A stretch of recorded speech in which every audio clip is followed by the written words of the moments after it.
پاکستان اور New Zealand کے درمیان چوتھا ٹی20 اتوار 23 مارچ کو اول ماؤنٹ میں ہوگا۔ قومی کرکٹ ٹیم اسکواڈ آکلینڈ سے روانہ ہوا۔ دونوں ممالک کے درمیان پانچواں اور آخری ٹی20 26 مارچ کو اسکائی اسٹیڈیم ویلنگٹن میں ہوگا۔ اس کے بعد دونوں ممالک کے درمیان 3 ون ڈے میچز کی سیریز کھیلی جائے گی۔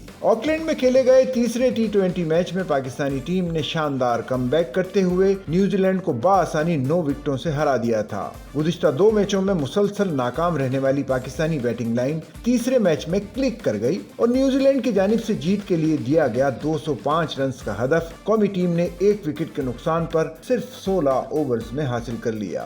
حسن نواز نے برق رفتار ناقابل شکست سنچری سکور کی۔ پاکستان کی جانب سے حسن نواز اور محمد حارث نے اننگ کی شروعات کی اور ٹیم کو 5.5 اوور میں 71 رنز کا جارحانہ آغاز فراہم کیا۔ محمد حارث 20 گیندوں پر 41 رنز بنا کر آؤٹ ہوئے۔ ان کی اننگ میں 3 چھکے اور 4 چوکے شامل تھے۔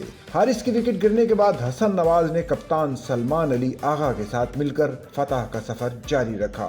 حسن نواز نے 45 گیندوں پر ناقابل شکست سنچری سکور کرتے ہوئے 105 رنز بنائے اور میچ کے بہترین کھلاڑی قرار پائے۔ ان کی اننگ میں 7 بلند و بالا چھکے اور 10 چوکے شامل تھے۔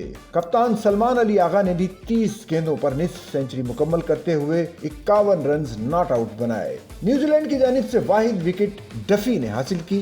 اس سے قبل نیوزی لینڈ نے پہلے بیٹنگ کرتے ہوئے 19.5 اوور میں 204 رنز بنائے تھے اور اس کی پوری ٹیم آؤٹ ہو گئی تھی۔ سچل نیوز نیٹ ورک کی ویڈیوز میں خوش آمدید۔ ناظرین، ویڈیو سے متعلق اپنی قیمتی رائے کا اظہار کمنٹ باکس میں ضرور کریں اور چینل کو سبسکرائب کریں۔